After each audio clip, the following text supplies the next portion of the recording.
대신 김정은에게 유리한 것이 하나 있죠. 김여정을 제외한 조직비서 조영원이 됐던 아니면 이 박종천이 됐던 이번엔 뭐 박종천이가 날라갔지만 이병철이가 됐던 또 김수길이 됐던 최령이가 누구가 됐던지 간에 얼마든지 숙청하고 처형하고 해임하고 할 수가 있다는 거죠. 자, 그렇다고 해서 그 사람들이 세력화돼 가지고 사람들이 그 주위에 몰려가지고 김정은에게 위협적인 존재가 되지 못한다는 겁니다. 조영원만 봐도 그렇습니다. 지금 막강한 권력은 조영원이 있는데 조영원은 당주안의 조직부장 겸 조직비서, 그것도 모자라 당주안의 정치국 상무위원까지 꿰찼습니다. 이런 자리는 결코 김정일이 때는 일체 다른 사람에게 주지 않았습니다. 자기가 당 총비서도 하고 조직비서도 했지만 김정은은 당 조직비서, 선전비서를 모두 자기가 믿을 만한 사람이라고 하는 이일환이나 아니면 이 조영원에게 줬던 것입니다.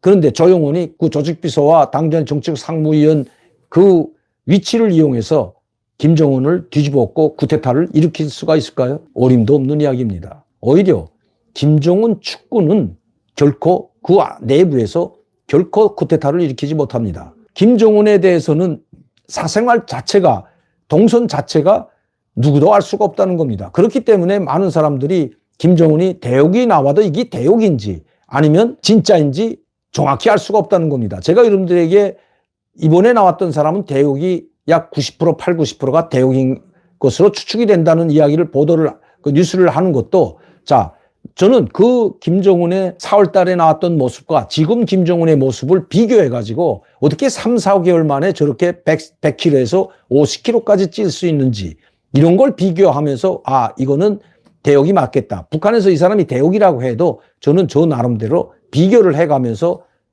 그래도 확인 작업을 하면서 김정은에 대해서는 여러분들께 소식을 전해드리고 있다는 것 다시 한번 말씀드립니다.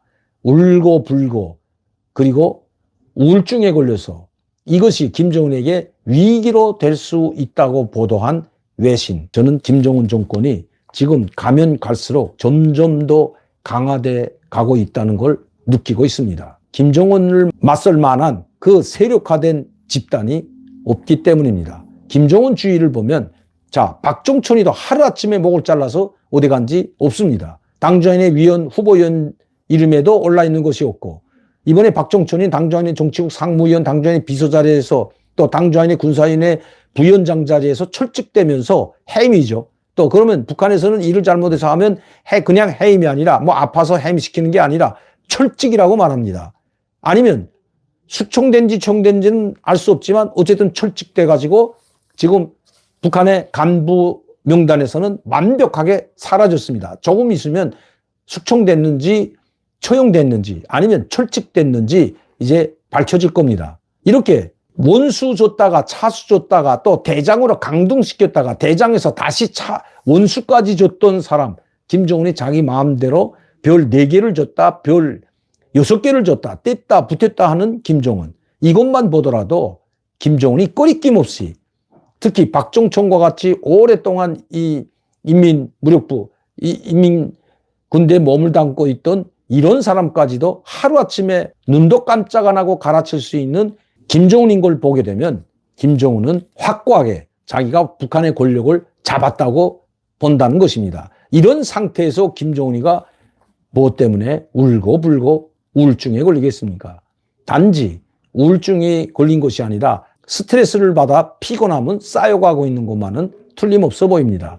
왜냐하면 노동신문을 보게 되면, 제가 어제도 여러분들께 뉴스를 보냈지만 노동신문을 보게 되면 김정은이 스트레스 받는 부분이 그대로 노출되고 있습니다.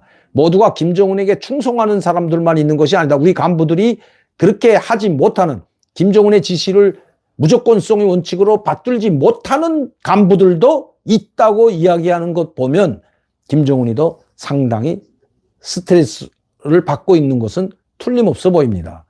오죽했으면 노동신문에 그런 글까지 사설로 쓰겠습니까?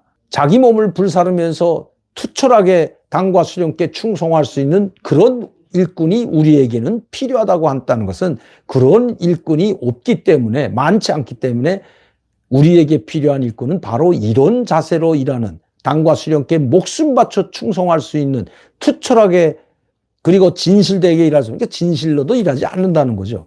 진실되게 일할 수 있는 이런 일꾼이 지금 절실하게 필요하다고 절절하게 호소하고 있는 것. 이건 바로 그 김정은의 마음을 그대로 담고 있다는 것입니다.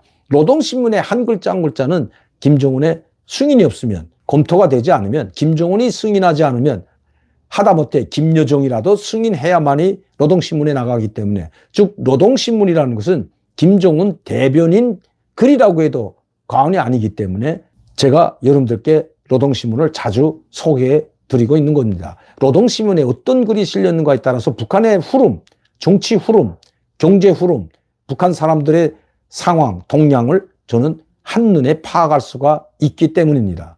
물론 제가 이야기하는 게 다 맞을 수는 없습니다. 그렇기 때문에 이번 외신도 그냥 외신이기 때문에 뭐 그러면 그렇고 아니면 뭐 말구식으로 썼는지는 모르지만 어쨌든 김정은이 울고불고 우울증에 걸렸다. 지금의 김정은이 하는 행태를 보거나 노동신문이나 북한의 언론 매체들을 종합 분석해 보면 아직까지 김정은은 뭐 우울증에 걸려서 언제 죽을지 뭐 자살할지도 모르는 그런 상황은 아니라는 것.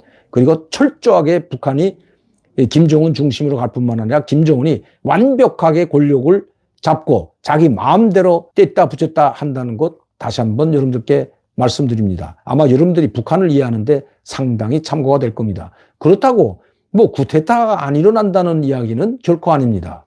왜냐하면 북한의 상황이 점점 어려우면 어려울수록 노동신문에서 이야기하듯이 이탈되는 간부들이 상당히 많을 수가 있기 때문입니다. 이것이 쌓이고 쌓이면 결국 외부적인 충동이 조금 일어나든지 아니면 미국이나 일본이나 한국과 손잡고 김정은 정권 레짐 체인지 하려는 세력이 생길 수가 있기 때문입니다. 한번 두고 보시죠. 제가 여기서 다 말씀은 드리지 못하지만 그런 조짐들도 조금씩 일어나고 있다는 말씀 다시 한번 드립니다.